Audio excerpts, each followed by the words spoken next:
She had waited 10 months to make this trip, 10 months of telling herself she wasn't ready, that the island could wait, that the cottage could wait, that all of Gerald's things, still folded and stacked and hung exactly as he'd left them, could wait just a little longer. Diana Lawson stood at the ferry railing and watched Calder Island grow larger on the gray horizon. Late October. The water was the color of old pewter. The cold had teeth. She pulled her coat tighter. A camel-colored wool that hit mid-thigh belted at the waist, and told herself she was ready now. She wasn't sure that was true, but she was here. And for Diana, being here had always been more than half the battle. That was when she heard the footsteps on the deck behind her. She didn't turn immediately. 20 years on the bench had taught her patience, the art of not reacting, the discipline of stillness in the face of the unexpected. But then the footsteps stopped, right beside her. Diana. One word. Her name. Spoken in a voice she knew the way she knew the sound of a judge's gavel. Instinctively in her spine, she turned. Patrick Callahan stood 2 feet away, his hands in the pockets of a dark gray coat, his expression carrying that particular quality she had always despised about him in the courtroom.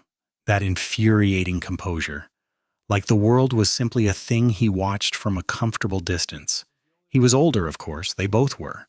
Silver had spread further through his dark hair, and the lines at the corners of his eyes had deepened.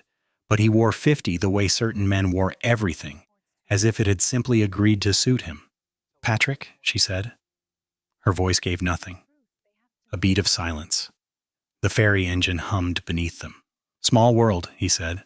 "Calder Island is 12 square miles," she replied. "It's not that small." The corner of his mouth moved, almost a smile. She looked back at the water. She had not expected him. She had not prepared for him. And Diana Lawson had spent the last 30 years of her life making sure she was always prepared. She had first encountered Patrick Callahan in 1998, when she was still a practicing attorney and he was a second-year associate making his first real noise in Seattle's legal community. Even then, he had that quality. An almost unsettling stillness that made juries lean forward. She had found it irritating from the first moment. Over 2 decades, they had been on opposite sides of 17 cases. He had won 11. She had won 6. The 17th had settled before verdict. The 17th had been the one involving her husband. Gerald Lawson, investment manager. Husband, dead 10 months of a sudden cardiac event at 61. And for the last 3 years of his life, the subject of a civil suit filed by his former business partner, a man named David Harmon, who claimed that Gerald had defrauded him of $4.2 million. Patrick had represented Harmon. Diana had recused herself from the case as she was required to, but she had read every filing. She had followed every deposition. She had sat in the gallery on the days the case had moved to court, in civilian clothes, pretending she was simply a wife supporting her husband. She had watched Patrick dismantle Gerald's professional reputation with the kind of surgical precision that Diana had always considered his most dangerous quality. Not cruelty, worse than cruelty, calm. The case had settled. No admission of liability, a confidential figure. Gerald had called it pragmatic. Diana had called it a victory. Patrick had accepted the settlement without expression. 3 years later, Gerald was dead. And now Patrick Callahan was on the last ferry to Calder Island on a Tuesday in late October, and Diana had absolutely no idea why. She found out when they docked. The island had 6 residential structures. Diana's cottage, technically still Gerald's, still in the estate, sat on the northern point overlooking the strait. There was one other structure nearby, a rental property called the Wren House, owned by the island's only permanent resident, a woman named Clara Voss, who ran the general store. Patrick had rented it. "For how long?" Diana asked, standing in Clara's store with her bag over her shoulder and the particular expression she reserved for witnesses she found actively unhelpful. 10 days, Clara said, unbothered. Clara was 74 and had lived alone on the island for 40 years. She was not easily intimidated by former judges. "And you didn't think to mention this when I booked?" "I didn't know you knew each other." "We don't," Diana said. "Not really." Clara glanced out the window at Patrick, who was loading his bag into the back of the island's only vehicle, a battered green truck that Clara lent to visitors. "He's rented Wren House every October for 4 years, she said mildly. "Never caused any trouble?" "I'm not suggesting he'd cause trouble," Diana said. I'm suggesting the proximity is inconvenient. They're a quarter-mile apart, Clara said, the cottages. A quarter-mile is nothing on a 12-square-mile island. Clara looked at her with the patient expression of a woman who had seen several generations of complicated people come to this island looking for something they couldn't name. Storm's coming, she said simply. Big one. Ferry's already changed the schedule. Last crossing back might be Friday. Today was Tuesday. 4 nights. The island. The man she had spent 20 years treating like an adversary. And a storm that hadn't arrived yet, but was already making itself known in the quality of the air. Electric, heavy. The particular silence that preceded something loud. Diana was unpacking when she heard the knock on the door. She stood for a moment in the middle of Gerald's study room, boxes she'd come to sort, books still on their shelves, his old cardigan still hanging on the back of the desk chair, and breathed. Then she went to the door. Patrick stood on the porch. No coat this time. A dark sweater, the sleeves pushed up despite the cold. He held a bottle of wine. The Wren House heating system is down, he said. Clara's trying to reach someone on the mainland about parts. She says it might be 2 days. Diana looked at him. I'm not asking to stay here, he added quickly. I wanted to let you know I may be using the north path more than usual going to Clara's. I didn't want to surprise you. She almost said thank you. The word formed and then stopped. Is that wine? She asked instead. Burgundy. I brought 4 bottles for the week. It seems excessive now. She looked at the bottle, then at him. A calculation. The kind she made automatically, a remnant of 30 years of reading people. The storm hits tomorrow, she said. If your heating isn't fixed by then, you'd be in a cold house for 2 days. He said nothing, waited. There are 2 bedrooms, she said. The second one has its own entrance. You'd use it and nothing else. Something crossed his face. Quickly, gone before she could read it. That's generous. It's practical, she said. I don't do generous, you know that. I remember, he said. And something in his voice, a tone she hadn't expected, something that wasn't quite amusement and wasn't quite sadness, made her look at him for a half-second too long. She stepped back from the doorway. The wine stays in the kitchen. The storm arrived the next morning like a verdict. Sudden, absolute, without room for appeal. Diana woke to wind that shook the window glass in its frames and a gray light that looked nothing like morning. She checked her phone. No signal. She checked the weather app, last updated 11 hours ago before she'd lost reception, and found a banner that said severe weather warning. Coastal areas Thursday through Saturday. Thursday through Saturday, not Tuesday through Friday. She sat with that information for a moment. Then she got up, put on the cashmere robe she'd brought because she'd promised herself she would take care of herself this trip, and went to make coffee. Patrick was already in the kitchen. He was standing at the counter in a gray thermal shirt and dark trousers, reading a paperback he must have brought from his bag. He looked up when she appeared. His eyes, she had always noticed his eyes in court, dark brown, very direct, the kind that juries trusted and witnesses feared, moved from her face to the robe and back without comment. Coffee's made, he said. I hope that's all right. The pot was out. It's fine. She poured a cup. The coffee was good. Better than she would have made, she admitted to herself privately. The storms extended. Through Saturday, he said. I know. I came prepared for longer. He paused. I'm sorry, this isn't what you came here for. What? Think I came here for? The question came out sharper than she'd intended, a reflex. He looked at her steadily. To say goodbye to him. In the way you do that, properly, with privacy. The accuracy of it landed somewhere in her chest. Gerald loved this island, she said. It came out as a non sequitur. She hadn't meant to say it at all. I know, Patrick said. He talked about it in depositions. She put her cup down. I remember what he talked about in depositions. Diana, I'm going to shower, she said, and then I'm going to start on his study. I'd prefer you to stay on your side of the cottage until I'm done. Of course. She left the kitchen. But she stood in the hallway for a moment, the coffee warm in both hands, and thought about the way he'd said, I know. Not defensively, not apologetically, like a man who had been carrying something for a long time and wasn't sure whether to put it down. She spent the mornings in Gerald's study. She had told herself she was ready. The first hour proved she wasn't. The second hour proved she was stronger than she'd thought. Gerald's books.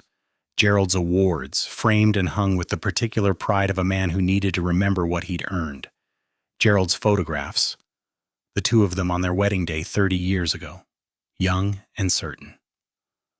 On this island 10 years into marriage, standing on the rocks at low tide, her laughing at something, him watching her laugh, with an expression she'd always read as love.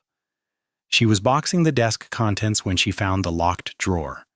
She had been through this desk before, at their primary home after the funeral. She knew its structure, the center drawer, the two side drawers, the shallow pull-out for correspondence. She did not remember a locked drawer. But there it was. Bottom left, a small key lock, newer than the rest of the hardware. She tried all the keys on Gerald's keyring. She brought it, meaning to sort through and discard. None of them fit.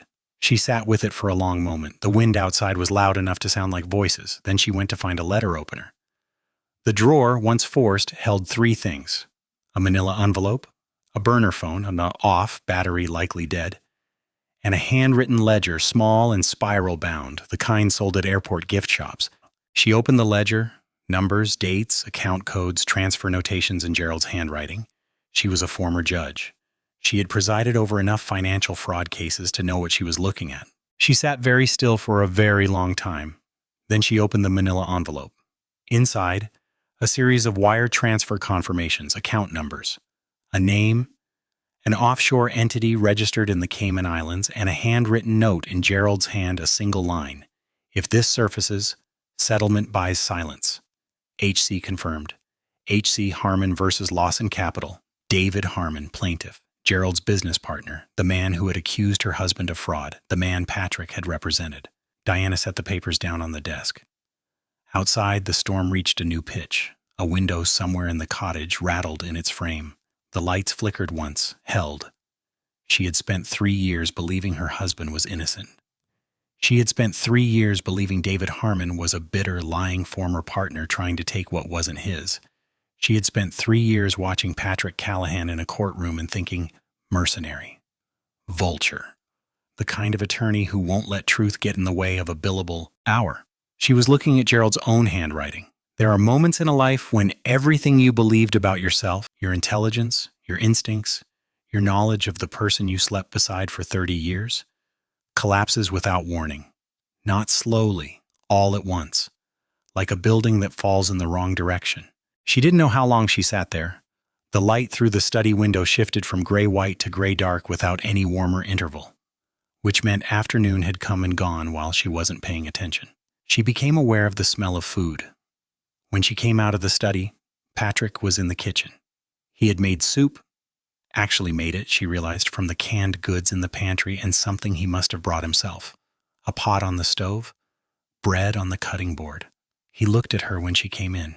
He didn't say anything, but something shifted in his expression, and a careful, slight adjustment, the way a person braces without making it visible.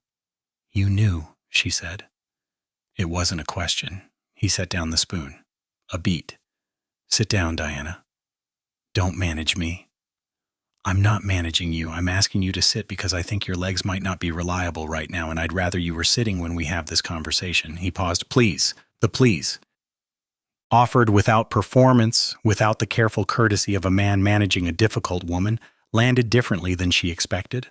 She sat. He poured 2 glasses of the burgundy, set one in front of her, sat across the table. "My client told me everything in the first meeting," Patrick said. "Attorney-client privilege. I could not disclose what I knew. That's why we pushed for settlement rather than trial. If it had gone to verdict, the full evidence would have entered the record, public record." He looked at her steadily. "I was protecting David, yes, but I was also aware that you would be protected. That was not your decision to make." "No," he agreed, "it wasn't. And I've thought about that every day since." She looked at him. "You've thought about it. You were in that gallery," he said quietly. "I saw you, Diana. Every session you attended. Sitting there in civilian clothes, thinking I couldn't tell you were a judge from the way you held your posture." Something crossed his face. Not pity. Something harder than pity, and more honest. "I watched you defend him in the hallway to every reporter who asked. I watched you be loyal to a man who had taken money that belonged to someone else, and I couldn't say a word. Why are you telling me now? Because he's dead. Privilege dies with the client when there's no pending action. And because he started again. Because you came here to grieve him properly. And you deserve to grieve the real version. Diana looked down at the wine glass. Her hands, she noticed, were steady. She had always had steady hands, even the day her mother died. Even the day the oncologist had said the word terminal about someone she loved. Her hands stayed, hands level. She used to think it was strength. Now she wondered if it was just how her body processed things it couldn't face yet. The real version, she repeated. You mean the version where I was wrong about him? The version where you trusted someone who wasn't worthy of it, Patrick said. That's not the same thing as being wrong, not the kind of wrong that falls on you. She drank the wine. She ate the soup. The storm hammered the coast outside, and the lights stayed on by what felt like stubbornness alone, and neither of them spoke for a long time. But the silence had changed. It was no longer the silence of two people maintaining distance. It was the silence of two people sitting with something too large for words. On the third day, the storm gentled slightly. Not enough to lift the ferry suspension, but enough to breathe. Diana walked the eastern shore path in the early afternoon into the wind, her hair loose because there was no one to see it. She walked until the cold made her ears ache, then walked back. Patrick was on the porch when she returned. You're going to freeze, he said. I was a judge for 20 years. I'm used to being told what I'm not supposed to do. She stopped at the porch steps. Why do you come here every October? He was quiet for a moment. I grew up near the water. My father was a fisherman.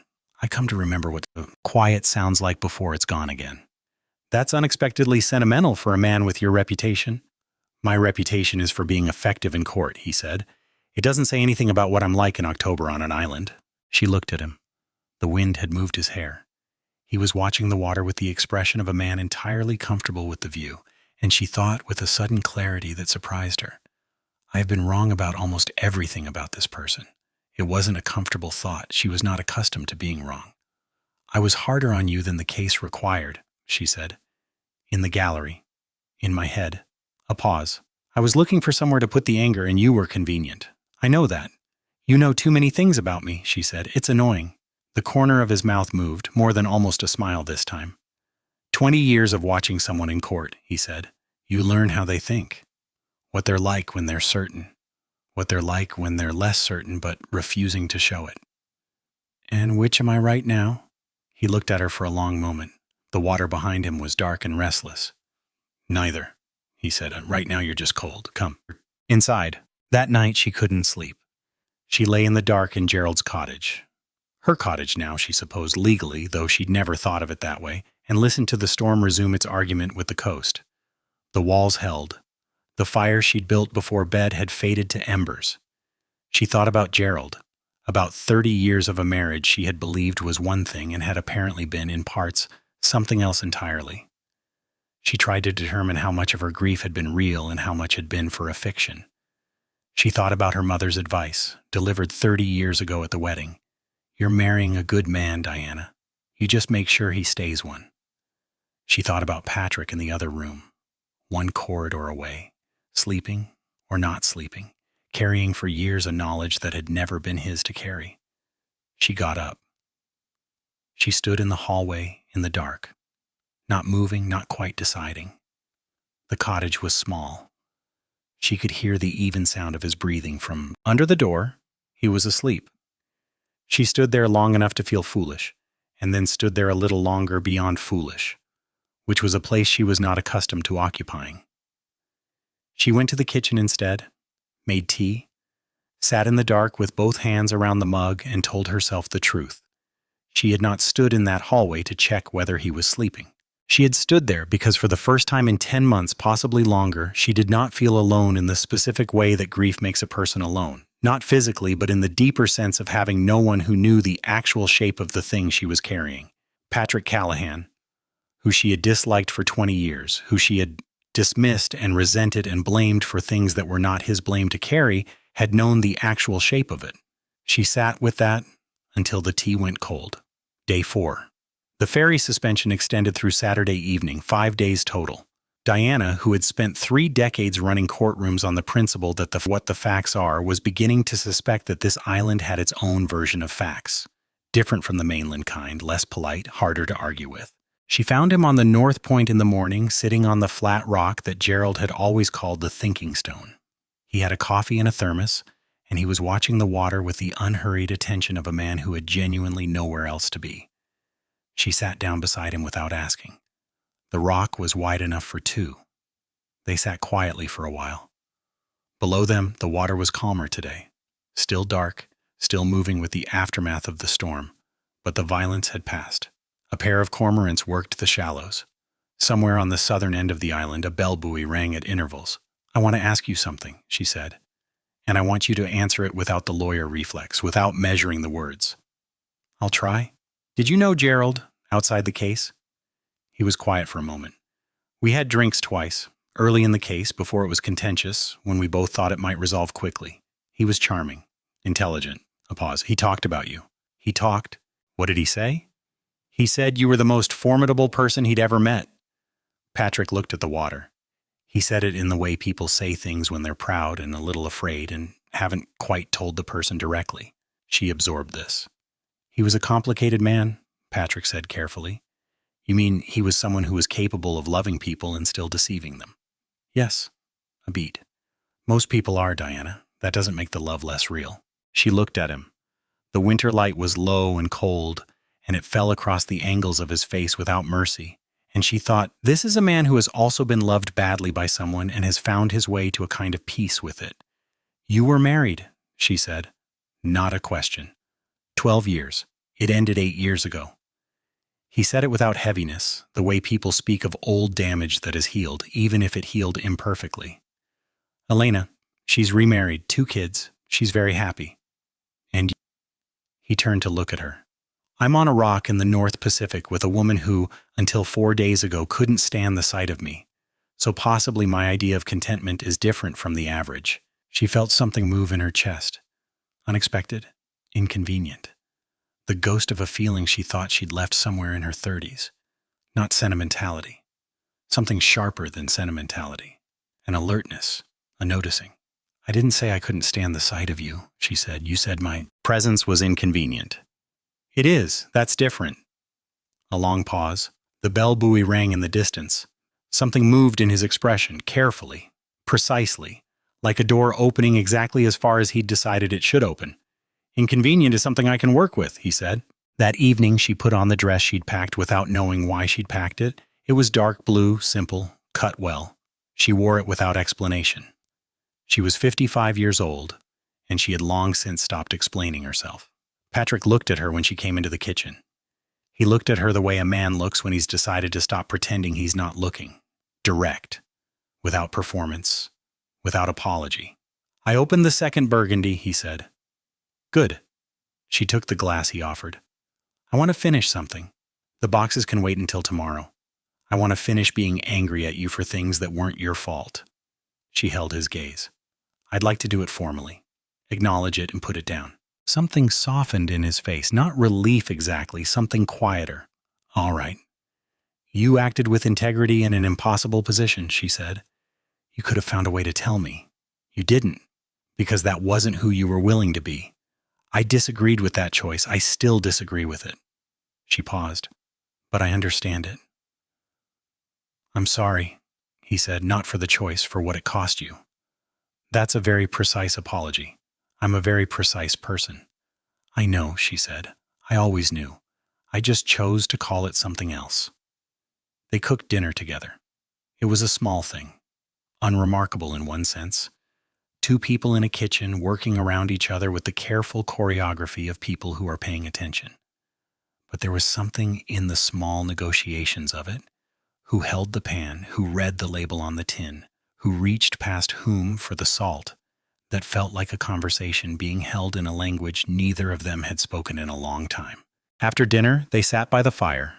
The storm had fully passed. Outside, the island was quiet, in the way only truly remote places can be quiet. Not the absence of sound, but the presence of a different kind of sound, older and less interested in human beings. "Tell me something true," she said. "Something you've never said in a courtroom." He was quiet for a moment, looking at the fire. "I became a defense attorney because of my brother," he said. "He was arrested when he was 19. Wrong place, wrong company, a warrant that shouldn't have stood. He spent 8 months in county before it was dismissed. 8 months." He paused. "He was a different person after. Not broken exactly, but the parts that had been open, the parts that trusted easily, those didn't come back." "How old were you?" 22. First year of law school." He looked at her. "I have never once taken a case because the client could pay. I take cases because I believe the system requires someone who will push back against it when it's wrong." "And David Harmon," she asked, not confrontationally, genuinely, "was telling the truth and would have lost without someone who fought for him." He met her eyes. "I know what that cost you. I've always known. It didn't make it wrong." She looked at him for a long time. "You are," she said finally, "almost nothing like what I decided you were." "You are exactly what I decided you were," he said, "just more of it." She raised an eyebrow. "Formidable, precise, certain, and graceful about it when you turn out to be wrong." He paused. "Remarkable, Diana. You've been remarkable every time I've been in the same room with you, including the times you were aiming it directly at me." The fire shifted. Outside, the bell buoy rang once, distant, clear. Diana set down her wine. She was 55 years old. She had buried a husband she'd spent 10 months grieving properly, and now she was grieving him again, differently. And it was sharper and also cleaner somehow, like a wound that has been reopened and this time cleaned correctly. She was not a woman who needed permission from anyone. She leaned forward and kissed him. He was very still for one breath. Then his hand came to the side of her face, careful, certain, and he kissed her back in the way a man kisses a woman he has been paying attention to for longer than is reasonable, with the full weight of that attention present in it. When she pulled back, she looked at him. "I don't know what this is," she said. "I know what it isn't," he said. "It isn't an accident. It isn't the wine. And it isn't because we're isolated and there's no one else." He held her gaze. "I've been in this same room with you, metaphorically speaking, for 20 years. This is not a situation creating something that wasn't there." Day 5. The last day before the ferry returned. Diana woke early, made coffee, and stood at the study window looking at what she'd accomplished. The boxes, half sorted. Gerald's ledger, set aside for the attorney who was handling the estate. She had made her decision about that in the small hours of the night, alone and clear-eyed. The truth was the truth, and her name was on nothing, and David Harmon deserved to know he had been right. Patrick appeared in the study doorway at 8. "The ferry's confirmed for 2 o'clock, he said. "I know." She looked at him. "I'm going to contact David Harmon when I'm back in Seattle, through an intermediary. Let him know there may be further documentation relevant to his civil case." She paused. "You should know that." "That's the right thing to do," he said simply. "It may create complications for Gerald's estate." "For Gerald's estate," he said carefully, "not for you." "I'm the executor." "Then get a good attorney." A pause. "Not me. Conflict of interest is profound." She felt the absurdity of it catch somewhere and become something else, not quite laughter, but adjacent to it. She hadn't laughed in months. She'd forgotten what it felt like at the threshold, that precursor that was almost pain. "What happens now?" she asked. She meant it plainly. She had never been a woman for ambiguity when she could have clarity. "We get on the same ferry," he said. "We go back to the city. We don't pretend this week didn't happen, and we don't pretend we know what it means yet." He looked at her steadily. "We're adults, Diana. We've both been through enough to know that the answer to what happens now is usually something, and then more something, and then you decide. That's remarkably unlawyerly. I'm not your lawyer." "No," she said, "you're not." She held his gaze for a moment, then she turned back to the boxes. "Come help me finish these," she said. "The ferry doesn't wait." They worked through the morning together. He read the titles off the spines, and she pointed: keep, donate, discard. Gerald's awards she wrapped carefully. Not because she would display them, but because she wasn't ready yet to decide what they meant now that she knew what she knew. The photographs she sorted herself alone while Patrick carried boxes to the porch. The one of her and Gerald on the rocks at low tide, her laughing, him watching. She kept it. Not because she had decided how to feel about it, but because she had laughed genuinely in that moment, and the laugh was hers, and she would not discard herself in the process of revising him. The ferry came at 2 o'clock as promised. They stood at the dock together, bags at their feet, the island quiet behind them, in the pale November light. Clara had come to see them off, as she apparently always did soon, standing on the dock with her coat buttoned to the chin, watching the boat approach with the patient expression of someone who lived in a place people came to in order to be changed. Same time next year? Clara asked Patrick. Possibly, he said. He glanced at Diana. Don't look at me, Diana said. I'm not making plans. That's not a no, Patrick said. It is not, she agreed. Clara, who was not a sentimental woman, made a sound that might have been satisfaction. On the ferry, they stood at the railing. The same position as the first crossing, same water, same gray sky, the island receding now instead of approaching. But everything else was different. She was standing close enough that their shoulders touched. Neither of them moved away. I owe you something, she said, looking at the water. You don't. I do. 20 years of courtrooms. I was harder on you than you earned, she paused. I think I recognized something in you that I found inconvenient, and I spent a long time mistaking recognition for dislike. He was quiet for a moment. What did you recognize? She considered the question. The coastline behind them shrank to a gray edge. That you were the kind of person who meant what they said, she said. And I had built my whole private life around a man who didn't. She paused. I think some part of me knew, not consciously. But the contrast was loud. He didn't say anything. He reached out and covered her hand on the railing with his. That was all. No grand gesture. Just the certainty of his hand over hers and the cold air and the water moving beneath them. She didn't pull away. The ferry docked at the mainland at 4:30. The light was going. The parking lot was the particular gray tan of late autumn Pacific Northwest afternoons.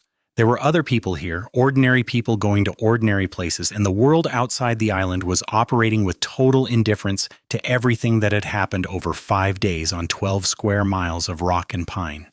They stood beside Diana's car. Dinner, he said, Thursday, if you're willing. That's not asking me on a date, that's scheduling. It can be both. She looked at him. In the gray parking lot light, with his bag over his shoulder and the wind off the water moving his coat, he looked entirely himself. No courtroom precision, no performance, no adversarial composure. Just a man who had spent 5 days being exactly who he was without apology. She had not been in the presence of that, she realized, in longer than she could account for. Thursday, she said, you pick the restaurant. You know this city better than your billing rate suggests. The smile arrived finally. Complete. Fully present, not held back at the corner. It changed his face entirely, and she thought, I have never seen him smile like that. I spent 20 years in rooms with this person, and I never once saw him smile like that. 7 o'clock, he said, I'll be there. She opened her car door. Patrick?